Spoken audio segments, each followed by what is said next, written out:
Estamos tan bendecidos por tener a músicos increíbles aquí en la iglesia en Grace y por muchos años los hemos tenido y claro que Clayton Herb, mi, mi colaborador en ministerio geriatra, aquí somos creo que las personas más grandes en el ministerio en el mundo, pero qué gozo ha sido su colaborador y él conmigo a lo largo de todos estos años. Conforme nos reunimos, tengo un sentido de responsabilidad serio por lo que se me ha asignado como la responsabilidad de presentar el enfoque de esta conferencia. Hace muchos meses atrás pensé que debido a que este era el 2020, esa una metáfora perfecta para la visión clara. Entonces necesitábamos asegurarnos de tener esa visión hablando de la doctrina sana y la verdad divina. Entonces quiero que estos sean días de mucha claridad para nosotros, no solo en lo que oirán, sino también en los recursos que recibirán y recursos que van a adquirir allá en la tienda de campaña grande. Les van a ayudar a aclarar la verdad divina para que su ministerio de hecho sea un ministerio con enfoque claro. Quiero comenzar al pedirles que me acompañen al Salmo 19. A lo largo de los años y por todo el mundo, conforme he viajado y predicado con mucha frecuencia, he comenzado el ministerio en un nuevo país, una nueva ciudad, en un nuevo idioma, al ir al Salmo 19. Y particularmente comenzando en el versículo 7. La ley de Jehová es perfecta, que convierte el alma. El testimonio de Jehová es fiel, que hace sabio al sencillo. Los mandamientos de Jehová son rectos, que alegran el corazón. El precepto de Jehová es puro, que alumbra los ojos. El temor de Jehová es limpio, que permanece para siempre. Los juicios de Jehová son verdad, todos justos. Deseables son más que el oro y más que mucho oro afinado, y dulces más que miel y que la que destila del panal. Tu siervo es además amonestado con ellos, en guardarlos hay grande galardón. ¿Quién podrá entender sus propios errores? Líbrame de los que me son ocultos. Preserva también a tu siervo de las soberbias, que no se enseñoreen de mí. Entonces seré íntegro y estaré limpio de gran rebelión. Sean gratos los dichos de mi boca y la meditación de mi corazón delante de ti, oh Jehová, roca mía y redentor mío. Esa es una declaración concisa de la naturaleza y cualidad de la Escritura y su poder central en nuestras vidas. De los versículos 7 al 9 hay 6 atributos de la Escritura que son dados. Únicamente quiero apuntarlo al cuarto atributo glorioso de la palabra de Dios. Ahí la segunda mitad del versículo 8, el precepto de Jehová es puro o claro, que alumbra los ojos. Quiero hablarles de la claridad de la Escritura. Si vamos a decir, y lo vamos a hacer, que la Escritura es clara en muchas doctrinas, de hecho, en todas las doctrinas, entonces tenemos que establecer que la Escritura en sí misma es clara. Simplemente viendo esa afirmación, el precepto de Jehová es puro o claro, que alumbra los ojos.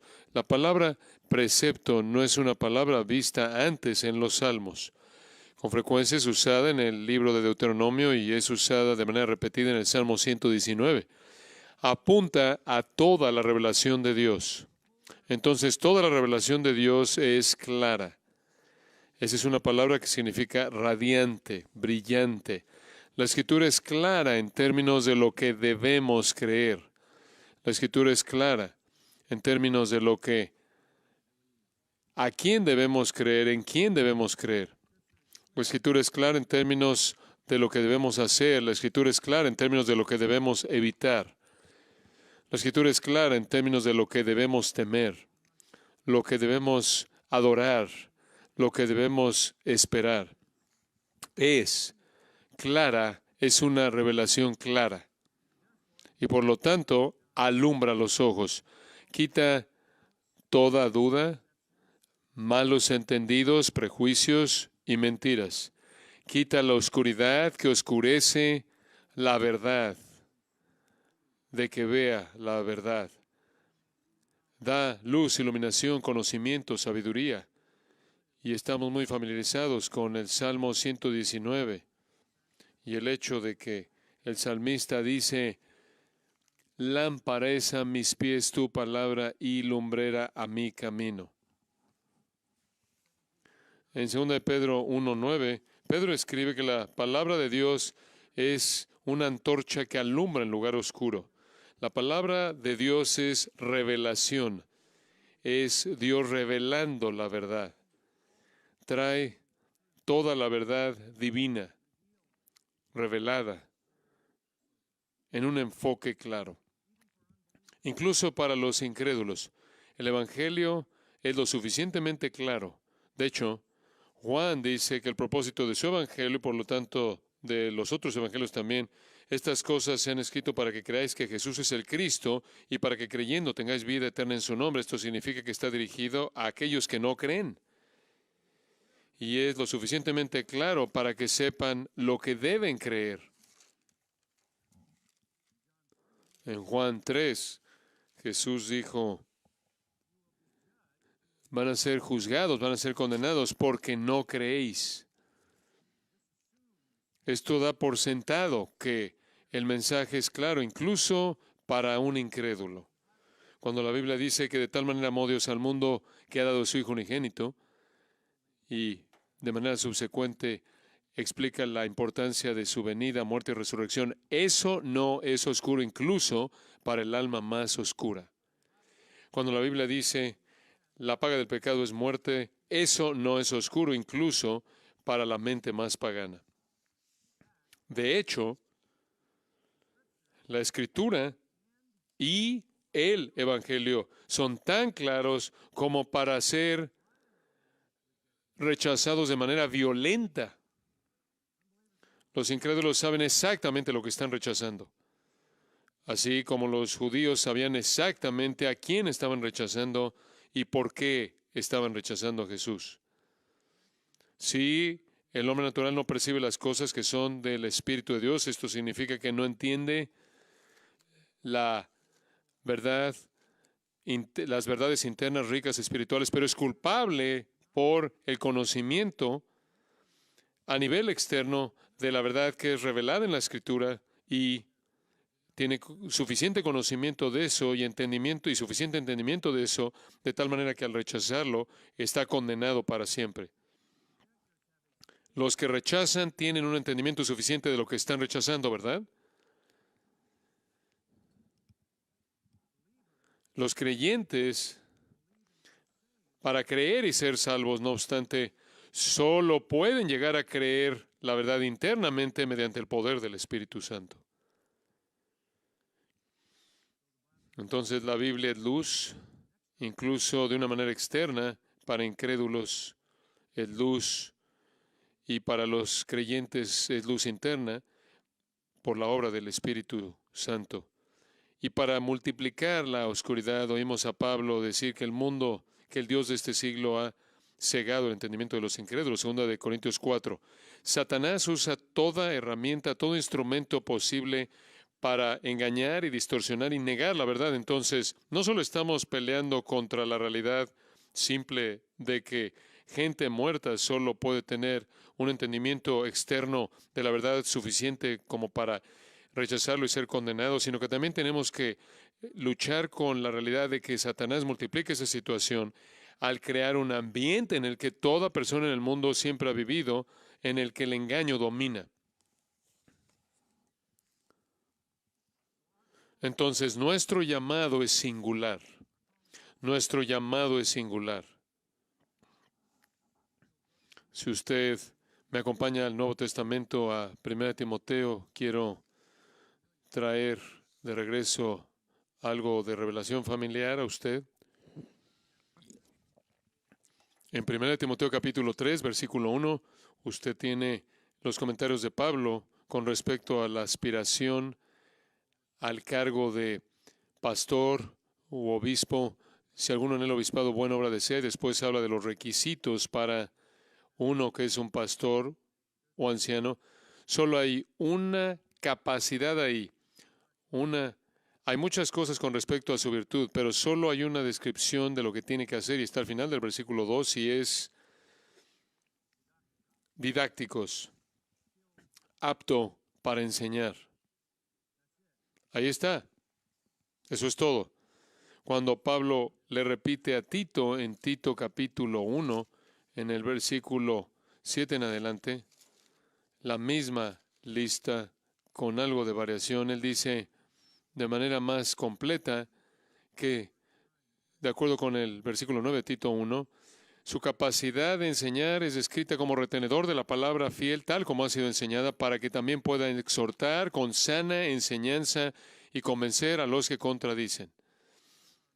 Porque hay aún muchos contumaces, habladores de vanidades y engañadores, mayormente los de la circuncisión, a los cuales es preciso tapar la boca, que trastornan casas enteras, enseñando por ganancia deshonesta lo que no conviene.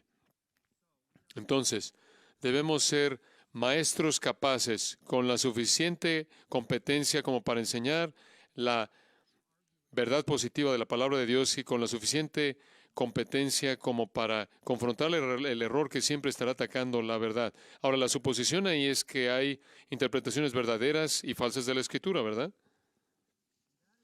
Y eso es lo que motiva a Pablo en sus cartas que llamamos las epístolas pastorales. Regresemos a 1 Timoteo capítulo 1, simplemente de manera panorámica de algunas cosas a manera de cimiento. Capítulo 1, versículo 3, como te rogué que te quedases en Éfeso cuando fui a Macedonia, entonces esto es algo de lo que habla mucho, para que mandases a algunos que no enseñen diferente doctrina. Ahí en el versículo 18, este mandamiento, hijo Timoteo, te encargo para que conforme a las profecías que se hicieron antes en cuanto a ti, milites por ellas la buena milicia. ¿Cómo? Manteniendo la fe y buena conciencia, desechando la cual naufragaron en cuanto a la fe algunos. Ese es el contenido, la fe, el contenido de la verdad. Va a tener usted una pelea en sus manos con respecto a la verdad. En el capítulo 4, versículo 1, pero el Espíritu dice claramente que en los postreros tiempos, y estamos en esos tiempos, ciertamente Él estuvo en ellos y nosotros también, algunos apostatarán de la fe, escuchando espíritus engañadores y a doctrinas de demonios, por la hipocresía de mentirosos que, teniendo cauterizada la conciencia, los falsos maestros van a estar siguiendo los pasos de los que enseñan la verdad. Capítulo 5, versículo 17 nos recuerda que los ancianos que gobiernan bien sean tenidos por dignos de doble honor, mayormente los que trabajan en predicar y enseñar. Y si todavía no lo ha aprendido usted en el ministerio, es trabajo duro, ¿verdad? Es trabajo duro entenderlo y enseñarlo correctamente. Capítulo 6, versículo 3. Si alguno enseña otra cosa y no se conforma a las sanas palabras de nuestro Señor Jesucristo y a la doctrina que es conforme a la piedad, está envanecido, nada sabe y delira acerca de cuestiones y contiendas de palabras, de las cuales nacen envidias, pleitos, blasfemias, malas sospechas, disputas necias de hombres corruptos de entendimiento y privados de la verdad, que toman la piedad como fuente de ganancia. Observe, los falsos maestros siempre están conectados con estar metidos por el dinero.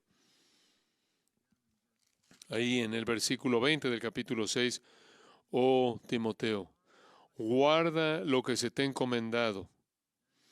Esto es la verdad, evitando las profanas pláticas sobre cosas vanas y los argumentos de la falsamente llamada ciencia, la cual profesando algunos se desviaron de la fe.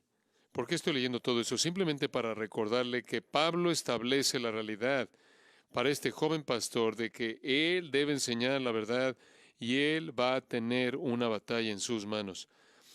Él va a estar en guerra. En 2 de Timoteo, simplemente para seguir el patrón, capítulo 1, versículo 13, retén la forma de las sanas palabras que de mí oíste, en la fe y amor que es en Cristo Jesús.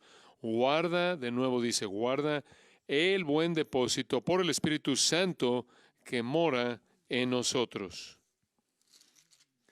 Se te ha encomendado el tesoro, la fe revelada, guárdala. Y después, claro, las palabras tan conocidas del capítulo 4, te encarezco delante de Dios y del Señor Jesucristo, que juzgará a los vivos y a los muertos en su manifestación y en su reino, que prediques la palabra, que instes a tiempo y fuera de tiempo, redarguye, reprende, exhorta con toda paciencia y doctrina. Porque vendrá tiempo cuando no sufrirán la sana doctrina, y eso es simplemente algo que va a ser constante todo el tiempo. Entonces se nos ha dado una responsabilidad muy clara. Hay una capacidad que nos califica para el ministerio pastoral y esa es la capacidad de enseñar, predicar. Vamos a hacer eso, pero no sin resistencia. Vamos a ser responsables no solo por guardar, la verdad guardar el tesoro, sino de proclamar el tesoro y exponer a aquellos, exhibir a aquellos que están buscando engañar, y eso es parte de proteger como pastores al rebaño. Somos los portadores de la luz. La Escritura es luz, tu palabra es luz, somos portadores de luz. Entonces, ¿cómo cumplimos con esta responsabilidad? ¿Cómo tomamos la revelación clara de Dios y dejamos que brille en toda área en donde el Señor nos ha dado una tarea? Regresemos a 2 Timoteo capítulo 2, versículo 14. Recuérdales esto, exhortándoles delante del Señor a que no contiendan sobre palabras, lo cual para nada aprovecha, sino que es para perdición de los oyentes. Procura con diligencia presentarte a Dios aprobado, como obrero que no un trabajador, que no tiene de qué avergonzarse, que usa bien la palabra de verdad. Mas evita profanas y vanas palabrerías, porque conducirán más y más a la impiedad, y su palabra carcomerá como gangrena, de los cuales son Himeneo y Fileto, que se desviaron de la verdad, diciendo que la resurrección ya se efectuó, y trastornan la fe de algunos. Recuérdales esto. Su responsabilidad consiste en recordarles esas cosas que vienen del Señor. Recuérdeles lo que Él acaba de decir acerca de Cristo, su muerte y resurrección. Recuérdales, Pedro dice en 2 Pedro capítulo 1, que Él trae a la memoria de la gente eso y continúa haciendo eso. Pero no solo recuérdales, sino que Él dice, debes ir más allá de eso. Debes mandarles, versículo 14, mandarles a que no se enreden en contender por palabras, lo cual para nada aprovecha, sino que es para perdición de los oyentes. Usted tiene que proteger a su congregación de la influencia de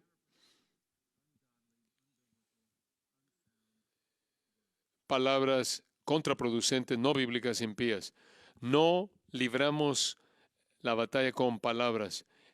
Nos oponemos a toda la enseñanza falsa de los falsos maestros. ¿Por qué? Versículo 14, porque perdición, la palabra en sí en griego es catástrofe, es catastrófica, la enseñanza falsa es catastrófica. Versículo 16 lleva a la impiedad. Versículo 17 se esparce como la gangrena, la corrupción. Versículo 18 pervierte y trastorna. Entonces, tenemos que pelear esta batalla debido al daño que es realizado por los falsos maestros. Ahora, todo esto asume que hay verdadera doctrina, doctrina sana, revelada en la Escritura, pero hay muchos otros engañadores que tuercen y distorsionan la Escritura. El hecho de que usted puede ser un falso maestro de la Escritura y ser expuesto, exhibido como tal, es una prueba de que hay una interpretación verdadera. Entonces, ¿cómo nos oponemos a la oscuridad como portadores de luz? Esto nos lleva de regreso al versículo 15, ¿no es cierto? Procura con diligencia presentarte a Dios aprobado como obrero que no tiene de qué avergonzarse, que usa bien la palabra de verdad. Sé que usted ha vivido y ha tenido su ser en este versículo en su ministerio, pero permítame recordarle esto un poco. Procura con diligencia, spodazo, una persistencia celosa, es como 1 Timoteo 5:17, trabaja duro, presentarte, parísteme, como un soldado que está ante su oficial que le da las órdenes para ser inspeccionado, como alguien que viene ante Dios, que viene ante Dios a su presencia para ser inspeccionado, como Romanos 14:10, porque todos compareceremos ante el tribunal de Cristo, como alguien que es llamado por Dios a su presencia para que su vida y ministerio sean inspeccionados. Procura con diligencia presentarte, estar delante de pie de Dios aprobado, dóquimos, aprobando la inspección divina, recibiendo aprobación divina, como obrero que no tiene de qué avergonzarse. Ese verbo es muy interesante porque es un compuesto doble en griego. Dos preposiciones son añadidas frente a esto. Cada vez que usted ve que se le añade una preposición a un verbo y lo intensifica, y esta es una preposición doble, hay doble preposición. Un obrero que no tiene absolutamente nada de qué avergonzarse. Oh no, Epi, muy fuerte. Entonces, ¿cómo evita usted venir delante de Dios para ser inspeccionado y no tener nada de qué avergonzarse? ¿Cómo es que usted llega al punto en el que usted está delante de Dios y no tiene nada de qué avergonzarse? La respuesta es muy clara. Usando bien la palabra de verdad. Usando bien la palabra de verdad. A eso se reduce, caballeros. No se reduce a inteligencia, no se reduce a capacidades empresariales, no se reduce a personalidad, se reduce a cómo usa usted la palabra de Dios. Orthotomeo. Ortho significa derecho. Literalmente significa cortar una línea derecha. Cortar una línea derecha. Y eso sería entenderla correctamente. Si usted era un fabricante de tiendas de campaña, usted tenía que cortar de manera exacta los pedazos para que se ensamblaran bien, como usted cortaría los pedazos de cualquier atuendo. Usted no va a tener una teología completa, a menos de que las partes estén cortadas bien, que las corte derecha, que sea correcto. Estaba pensando en eso el otro día mientras que estaba leyendo 1 Corintios 14 y me impactó lo que el apóstol Pablo dice en el versículo 6. Él está hablando de hablar en lengua. No tenemos que entrar a todo eso aquí, pero dice en el versículo 6, ahora pues, hermanos, si voy a vosotros hablando en lenguas, ¿qué os aprovechará si no os hablaré con revelación o con ciencia o con profecía o con doctrina? La profecía refiriéndose a la predicación. Ciertamente las cosas inanimadas que producen sonidos como la flauta o la cítara, si no dieren distinción de voces, ¿cómo se sabrá lo que se toca con la flauta o con la cítara? Y si la trompeta diere sonido incierto, ¿quién se preparará para la batalla? Así también vosotros, si por la lengua no diereis palabra bien comprensible, ¿cómo se entenderá lo que decís? Porque hablaréis al aire. Claridad. La palabra es clara y nuestra responsabilidad consiste en proclamarla con esa misma claridad. La palabra usada ahí para claro es usada únicamente aquí, como se usa únicamente la palabra que se traduce, usa bien la palabra de verdad, una apax legómena. Y, y, y se encuentran, Pablo usa palabras que solo se usan en sus escritos para definir esta responsabilidad de usar bien la palabra de verdad. Literalmente toman palabras que nunca son usadas para nada más, como si aislara esto a un nivel más alto, de tal manera que tiene su propio idioma. Obviamente este tipo de mandato claro asume que la Escritura es clara, porque ¿cómo se podría esperar que tú la predicaras de manera correcta y clara? Debe ser usada bien, sea desde Esdras a los bereanos nobles o a Timoteo, a nosotros la responsabilidad siempre es la misma. Y así es como usted evita estar de pie ante el Señor, avergonzado. Ahora, Esto es tan elemental, y sé que ustedes saben esto. Esto es tan básico que el padre de mentiras no va a detenerse en sus esfuerzos infernales por atacar la palabra clara de Dios. Y hay muchas maneras en las que Satanás ataca. Estamos hablando de claridad o perspicuidad, como se llama. Satanás tiene muchas estrategias. 10 años antes de que Juan recibiera el Apocalipsis, 10 años antes de que el Nuevo Testamento, el libro final del Nuevo Testamento, fuera inspirado y entregado, 10 años antes de eso, un hombre nació siendo y fue el hijo de un pastor. Ese hombre fue Marción, el hijo de un pastor. Marción fue el hijo de un pastor. Él negó la inspiración de la Escritura. Él negó la autoridad del Antiguo Testamento y partes del Nuevo Testamento. Él nació incluso antes de que el Nuevo Testamento se terminara. Y él se volvió un agente de Satanás. Los pastores fieles, incluso en esa época, pelearon en contra de eso. Nombres como Tertuliano e Ireneo, Justino Mártir, Cipriano, contendieron ardientemente por la autoridad e integridad de la Escritura. Y Marción fue declarado en el 144 un hereje y de manera apropiada. Usted habrá pensado, bueno, se acabó ahí. Quizás esa fue la victoria final. No lo fue, porque Satanás es muy sutil. Y aunque los primeros pastores defendieron la inspiración y la autoridad de la Escritura valientemente, Satanás adoptó otra estrategia. Satanás decidió alterar su hermenéutica y se introdujo la hermenéutica alegórica en la interpretación de la Escritura. Es llamada la escuela alejandrina. Hubieron nombres muy significativos asociados con esa escuela: Clemente, Orígenes y quizás el más prominente de todos, Agustín. Y simplemente tomando Agustín, por ejemplo, él creía que el Antiguo Testamento tenía 4 niveles de interpretación. La interpretación algo insuficiente y superficial era la literal. La siguiente era la alegórica, la cual significaba que las palabras no parecían significar lo que parecían significar, significaban algo más.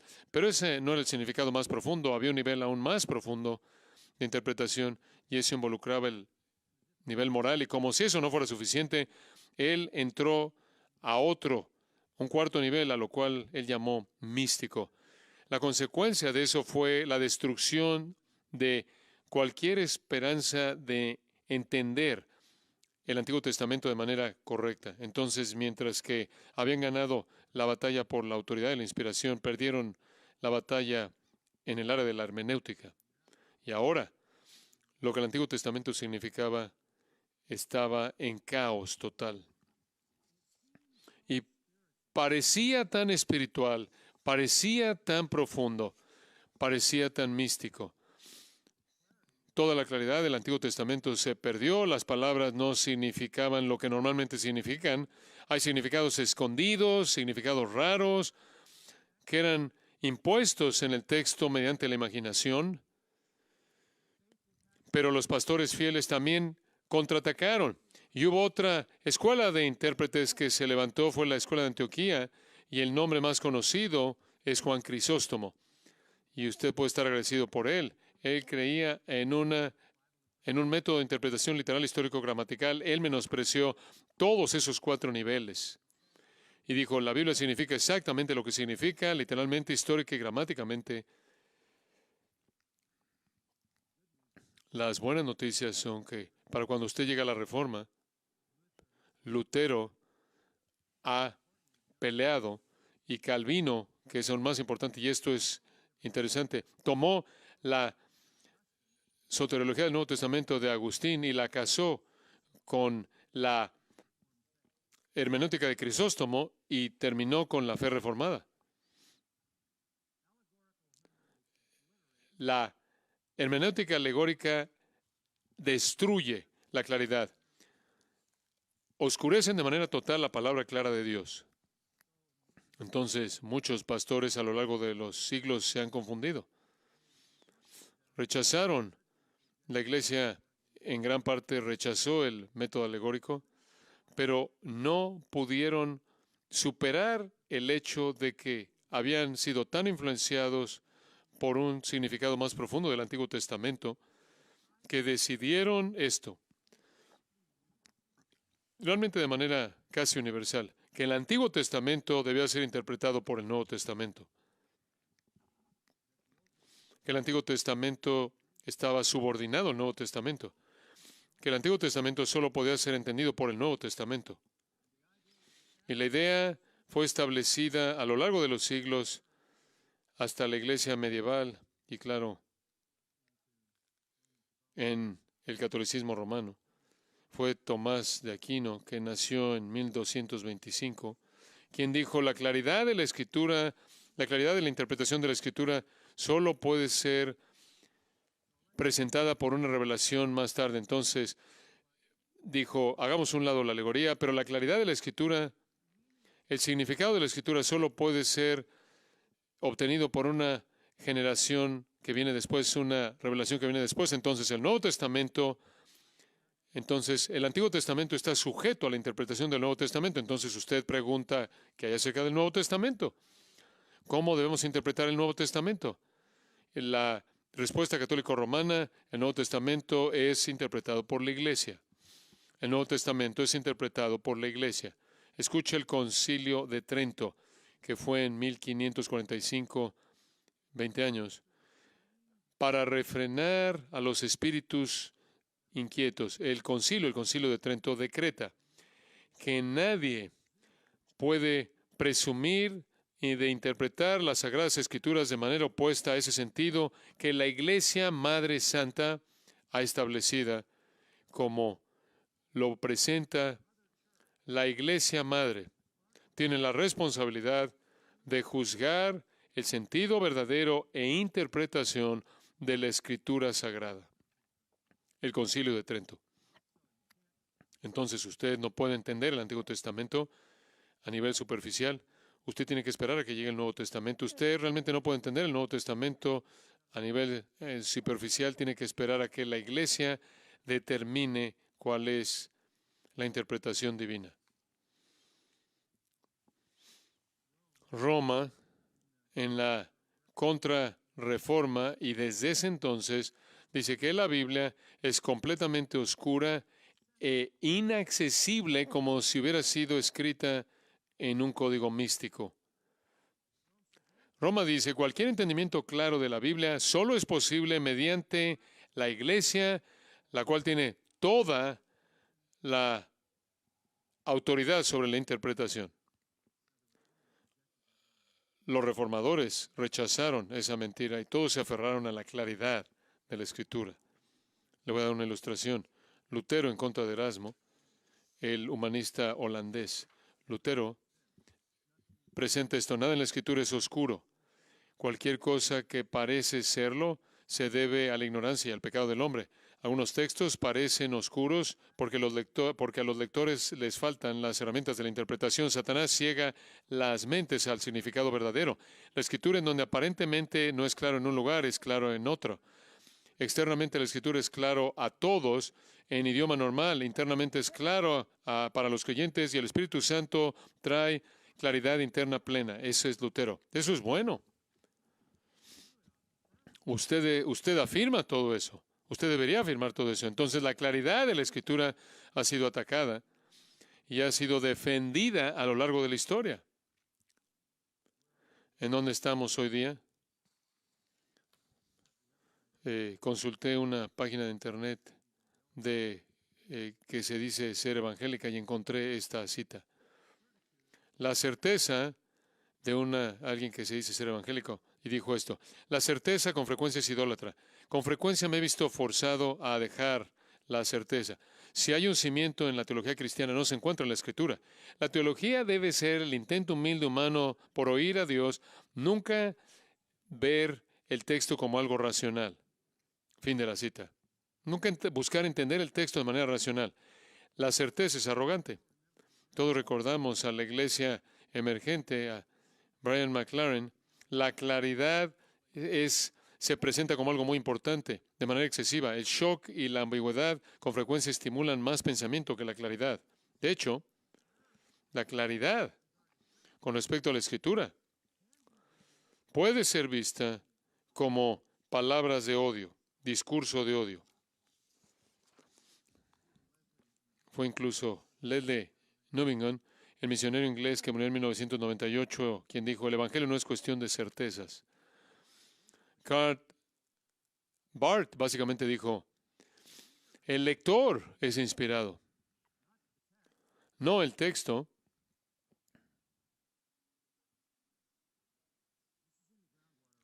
Esto se encuentra en la médula de nuestra sociedad.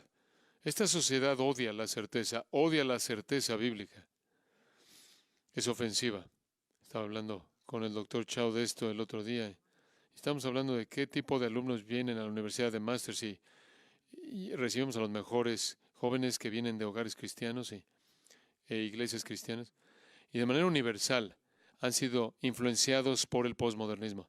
Simplemente como una realidad general, si le preguntas si crees que la Biblia es absolutamente verdadera, sí, sí es la autoridad, sí, pero hay un cortocircuito entre lo que creen y lo que viven, porque se les ha enseñado lo que encaje con la intuición, con lo que piensen que es lo correcto. Entonces, está esta idea teórica de que la Biblia es verdad y es la palabra de Dios, pero eso en cierta manera está aislado en una categoría que nunca enfrentaron.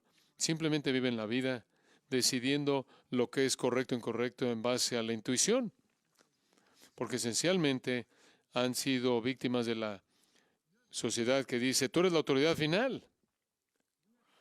Tenemos que llevarlos de regreso al punto elemental. Esa es la razón por la que la Universidad Masters existe. Eso es exactamente lo que el doctor Chao y otros hacen. Queremos contender por palabras. Lo que se nos dijo que no hiciéramos, realmente no queremos contender por palabras, exactamente lo que se nos dice que no hagamos. Y eso es exactamente lo que la gente hace. Eso inclusive tiene un nombre ahora, me imagino, se le llama la teoría de acto de discurso, lo cual se remonta en el último siglo. La teoría de acto de palabras o de discurso. ¿Qué es eso? ¿En qué consiste eso? Pueden consultarlo y leer de eso. Esencialmente es la idea de que las palabras actúan. Las palabras crean las cosas. Las palabras hacen cosas. Las palabras hacen que pasen las cosas. Esa es la idea, ¿no es cierto? Pero simplemente para mostrarle cómo esto afecta a la gente, un promotor bien conocido de teoría de acto de palabras, que es un ministro presbiteriano en Nueva York, dijo esto: no nada más puedes analizar las palabras por lo que dicen, tienes que analizar las palabras por lo que hacen. Al final, lo que más me preocupa no es tanto lo que está diciendo, sino lo que está tratando de hacer. Si alguien dice: ¿estarás de acuerdo con esto? Yo diría: estás operando al nivel de lo que dice y no al nivel de lo que hace. Aun si pudiera estar de acuerdo con la mayoría de eso, no me gusta, es lo que está haciendo lo que no me gusta. Si eso no es casi incomprensible, estás entendiéndolo correctamente. Pero lo que eso está diciendo es: esas palabras pueden ser verdad, pero eso es irrelevante. No me gusta lo que hacen.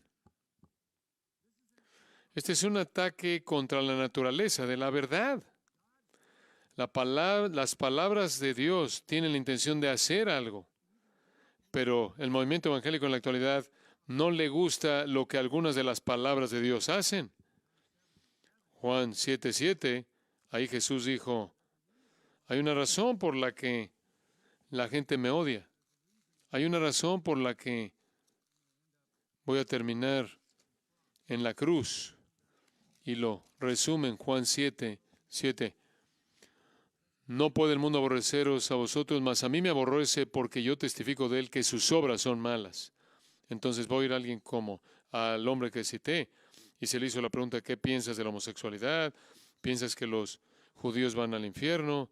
Cualquier pregunta desafiante como esa y va a oír una confusión larga de palabras que no significan nada, porque él está enredado en lo que las palabras hacen en lugar de lo que dicen. Este es un ataque en contra de la verdad. Dios dijo esas verdades, Dios dijo esas palabras para que hicieran algo y deben hacer exactamente lo que es obvio que hacen. Y si usted trata de evitar eso, usted está callando a Dios. La revelación bíblica es lo suficientemente clara y de nuevo, de tal manera que la gente sabe lo que no le gusta. La palabra es viva y ¿qué? Eficaz. Y más cortante que toda espada de dos filos. Y penetra. Eso es lo que debe hacer. El pensamiento posmoderno se calla cuando las palabras ofenden a alguien. Los evangélicos posmodernos no quieren ofender a los homosexuales, feministas, la gente que promueve el matrimonio del mismo sexo, etcétera, etcétera, etcétera. Los posmodernistas odian la claridad porque han creído el hecho de que no puedes ofender a nadie.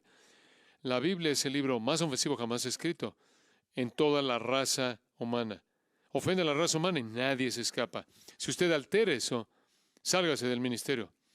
Usted no puede hacer lo que la Biblia demanda que usted haga, y eso es que predique la verdad clara de la palabra de Dios. Si no lo puede hacer, sálgase. Dedícase a otra cosa. No significa que usted lo hace con amor y compasión y un corazón quebrantado como lo hizo nuestro Señor, quien lloró por la ciudad de Jerusalén cuando estaba pronunciando juicio sobre ella. Pero no podemos contender por palabras. El mensaje es claro. Eso realmente no es todo lo que debemos enfrentar al usar la Escritura. Hay una hermenéutica popular estos días que creo que la podemos llamar la hermenéutica cristocéntrica. Eso dice, bueno,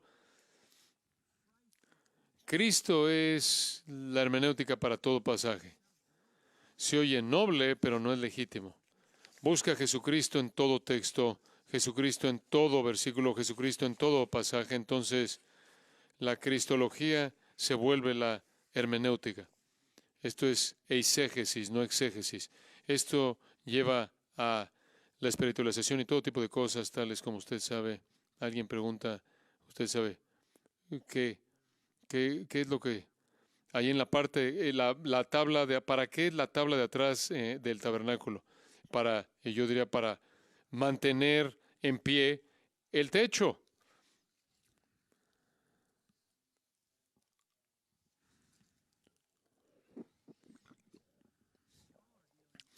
Y todos estamos tratando de nuevo con esta prioridad, con esta hermenéutica de la prioridad del Nuevo Testamento. Ya dijimos algunas cosas de esto. Esto quiere decir que el Nuevo Testamento interpreta el Antiguo Testamento. No nos lo hemos podido quitar, porque está honestamente en el núcleo de la teología de pactos. En realidad, dice que la prioridad, la hermenéutica de la prioridad del Nuevo Testamento dice que el Antiguo Testamento no puede interpretarse por sí solo. Piénselo. Entonces, ¿en qué sentido fue revelación a todas esas generaciones de personas? Si no pueden entenderlo sin el Nuevo Testamento, entonces, ¿en qué sentido fue revelación? Rechaza el progreso del dogma. Lo que hace es que el Antiguo Testamento sea una multitud de adivinanzas y deja multitudes de personas en la oscuridad. Entonces tiene que hacer usted la pregunta, ¿qué pensaban lo que estaban diciendo cuando lo dijeron? Lámpara es a mis pies tu palabra y lumbrera mi camino. ¿Qué estaban diciendo? Si el Nuevo Testamento es el intérprete del Antiguo Testamento, un ataque fatal es dado a la claridad del Antiguo Testamento. Y aclarando aquí, hace que el Antiguo Testamento rechace el progreso de la doctrina. George Ladd dijo, el hecho de que el Nuevo Testamento con frecuencia interpreta las profecías del Antiguo Testamento de una manera no sugerida por el contexto del Antiguo Testamento. Entonces, la expectativa del Antiguo Testamento de un reino sobre la tierra podría ser reinterpretado por el Nuevo Testamento para referirse a bendiciones espirituales en la esfera espiritual. Fin de la cita. Eso es lo que él está diciendo. Él está diciendo las promesas que Dios le hizo a Israel no son para Israel. Es lo que está diciendo. Esa es la razón por la que él desarrolló la escatología que desarrolló. El Antiguo Testamento es tan vago, escucha esto, el Antiguo Testamento es tan vago, tan carente de claridad como parecer que promete la salvación futura de Israel como nación. Es tan poco claro como que promete salvación del nuevo pacto a la nación. Es tan poco claro como parece que promete que el Mesías va a establecer un reino terrenal en Jerusalén, desde donde va a reinar sobre el mundo entero.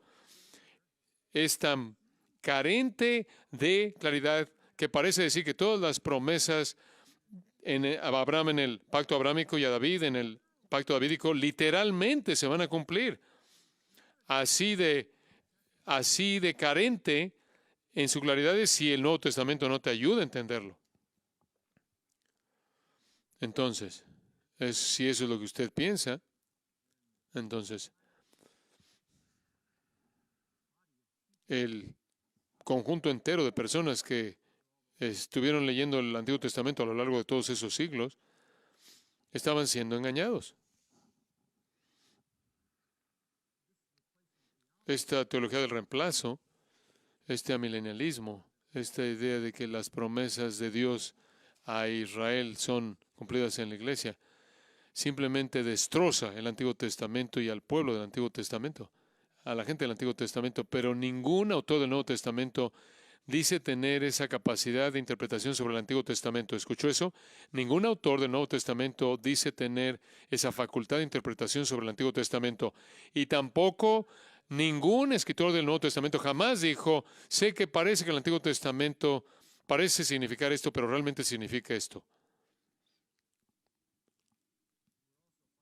Y también estamos peleando contra otro tipo de hermenéutica, es muy popular, llamada sensus plenior. Esto significa que la escritura tiene un significado más profundo, de nuevo, remontándonos a la alegoría mística. Hay solo cierta cantidad de errores que puedes cometer y simplemente siguen apareciendo otra vez con nombres diferentes. Y la idea es que el hombre ve un significado y Dios ve otro. Eso significa que la escritura no es revelación, sino que es confusión. Esto lleva a una especie de gnosticismo, que lleva a una especie de noción carismática de que la Biblia significa lo que usted piensa que significa, muy cómodo. Todas estas cosas son muy cómodas porque hay maneras de manejar la escritura que la gente puede usar para quitar la verdad clara. La creación de 6 días es un problema para este ataque. Dios no quiso decir días. Jeremías, Ezequiel, Daniel, Zacarías, con todas las promesas de la restauración nacional y salvación para Israel y el reino terrenal del Mesías, no tuvieron significado en absoluto cuando fueron escritas. Esas profecías solo pudieron ser malentendidas. El verdadero significado ni siquiera estuvo disponible al Antiguo Testamento. ¿Cómo fue esa revelación? Fueron engañados. Él los engañó. Dios no solo se reveló a sí mismo, sino que de hecho los engañó. Él sabía que esas promesas iban a ser para él, entonces les dio falsa esperanza. Entonces, Hechos 1, cuando los discípulos le dijeron a Jesús, restaurarás a Israel el tiempo en este momento, él dijo, miren, no sé cómo decirles esto. ¿Cómo les explico? Hemos estado bromeando con ustedes todo este tiempo. ¿A qué hora termina la sesión? Tengo unos minutos más, muy bien. ¿Qué tal? ¿Estuvo bien la introducción?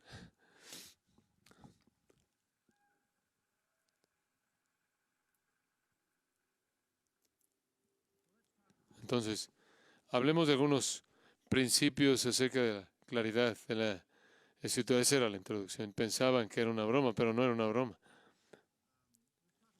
Hablemos de algunos principios. Únicamente les voy a dar esto. Tenemos unos 15 minutos y vamos a volar.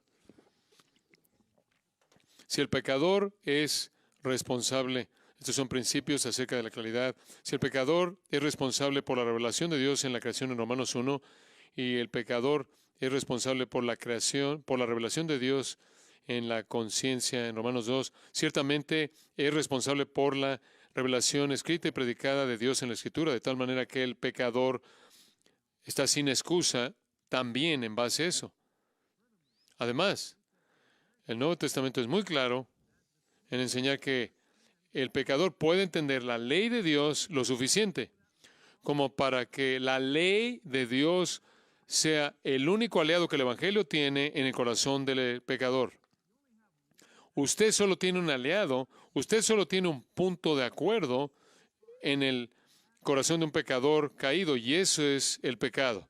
De tal manera que la ley y conciencia del pecador son un aliado para el Evangelio básico. El pecador sabe que es un pecador.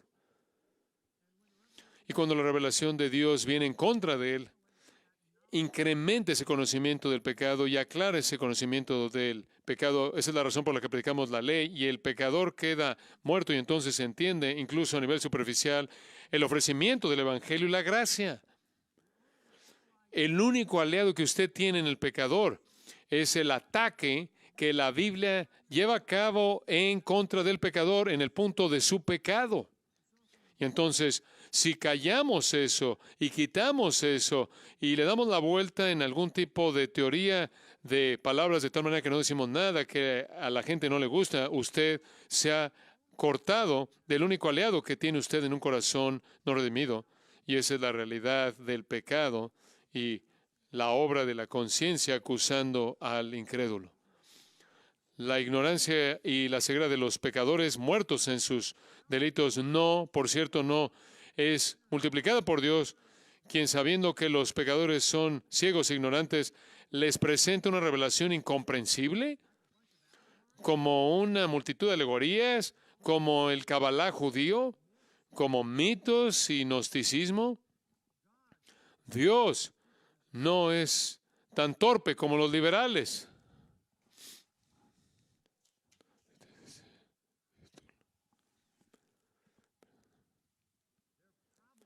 Su problema no es la ambigüedad de la Escritura, es la pecaminosidad de sus propias mentes. Ellos rechazan la verdad porque sus obras son que malas. La Escritura es necesariamente clara porque Dios, su autor, el creador, redentor y juez de todos los hombres, habla de manera clara para cumplir su propósito de la salvación, y también habla de manera clara para justificar su juicio. La Escritura es clara en asuntos de salvación, de tal manera que sin la tradición y sin la interpretación de la Iglesia puede ser leída y entendida cuando uno es ayudado por el Espíritu Santo e incluso ser llevado a la salvación. La Escritura cede su significado a la razón ordinaria, común y corriente, al sentido literal. No hay significados secretos, escondidos ni implícitos. La Escritura en todos lados es llamada luz, incluso es luz para aquellos que la rechazan. Por eso el Señor dijo, aborrecen que la luz. Ningún hombre puede abrazar de manera salvadora y creer en las Escrituras sin la ayuda del Espíritu Santo. Esto no prueba su ambigüedad, sino que la claridad interna, un entendimiento pleno de la Escritura, es únicamente el producto de la obra del Espíritu Santo. La Escritura es clara para el creyente por la gracia de la vida espiritual. La iluminación del Espíritu Santo le es dada como una unción de Dios. 1 Juan 2. Qué triste es, cuán triste es decirle a los cristianos que tienen la unción del Espíritu Santo, el Dios, el autor de la Escritura, que se les ha dado como su intérprete, decirles que la Biblia no es clara. Y después, que Dios los haga responsables por cómo responden ella, qué ha pasado. Ellos son responsables por algo en lo que Dios no fue claro. Incluso la Escritura del Antiguo Testamento es es clara, absolutamente clara, y esa es la razón por la que Dios fue justo en su juicio. Un día se encontraron culpables y por lo tanto fueron desobedientes y fueron responsables y fueron juzgados. Piensen en Jesús, en sus enseñanzas y pláticas y disputas. Nunca responde a ninguna pregunta del Antiguo Testamento, y vieron muchos. Nunca dice, oh, lo siento, yo sé que no es claro, y por cierto, nunca van a saber lo que significa hasta que el Nuevo Testamento sea escrito. Nuestro Señor jamás presenta excusas. Él está hablando a personas del siglo I que estaban a 1000 años de distancia de David, estaban a 1500 años de distancia de Moisés, estaban a 2000 años de distancia de Abraham, y Jesús todavía da por sentado, asume que podían leer y entender correctamente la escritura del Antiguo Testamento. Él nunca dice, oh, si veo cómo tuviste problemas con eso, porque las escrituras realmente no son claras. No. Él dice cosas como estas. ¿No habéis leído? ¿No habéis leído? ¿No habéis entendido? ¿No habéis leído en las escrituras?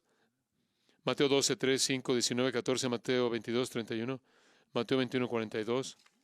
Él incluso dijo esto, erráis, ignorando las escrituras y el poder de Dios.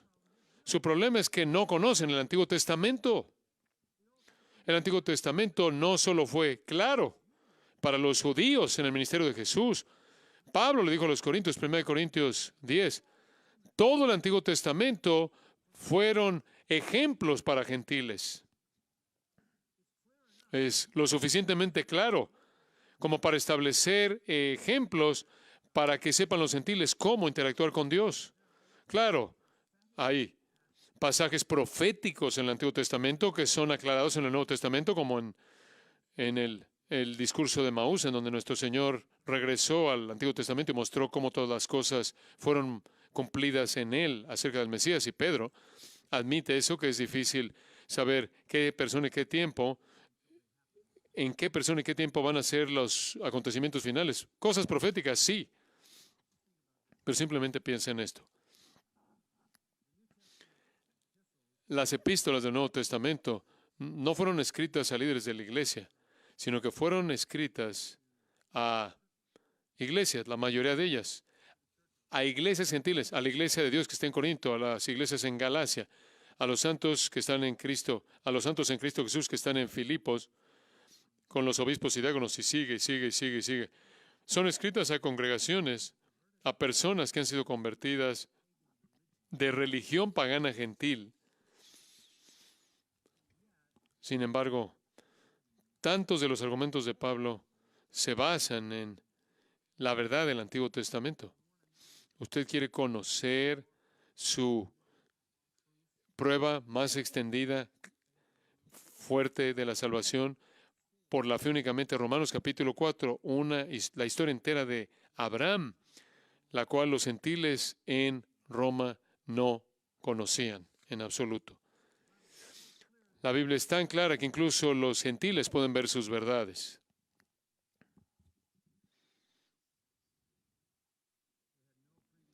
No tuvieron un trasfondo previo en algún tipo de cristianismo, algún tipo de historia judía.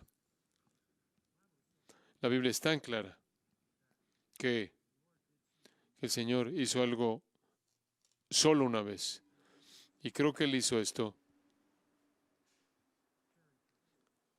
de manera muy deliberada. Supongo que la mayoría de la gente estará de acuerdo con que el libro más difícil que entender es el libro de Apocalipsis. Entonces, si eso es lo que usted piensa, escuche esto, Apocalipsis 1:3. Bienaventurado el que lee y los que oyen las palabras de la profecía y guardan las cosas en ella escrita, porque el tiempo está cerca. En serio, bienaventurado el que lee y los que oyen o entienden las palabras de esta profecía. Esto es Apocalipsis. Esa es la única vez en la que Él dijo eso. Esa es la única vez en la que Él prometió bendición porque alguien leyera un libro y lo entendiera. Y Apocalipsis, este es uno de los libros más fáciles que entender. Es cronológico, si usted lo toma de manera literal. Ahora, si usted no cree que significa lo que dice, le deseo mucha suerte. Pero usted casi entiende la idea que quizás metió algo de humor aquí al meter eso frente a la parte inicial de Apocalipsis. Toda la Escritura no es tan clara de tal manera que no necesita un intérprete, ¿verdad? El Señor ha levantado a maestros a fin de perfeccionar a los santos. La Biblia no es tan clara como para que todo el mundo entienda la profundidad plena de toda. Pablo habla de nivel leche, nivel carne. Esas no son doctrinas o verdades diferentes. Simplemente son profundidades de la misma doctrina. Usted puede conocer lo suficiente acerca de la fe y la gracia como para ser salvo y pasar el resto de su vida tratando de llegar a las profundidades de la soteriología, ¿verdad?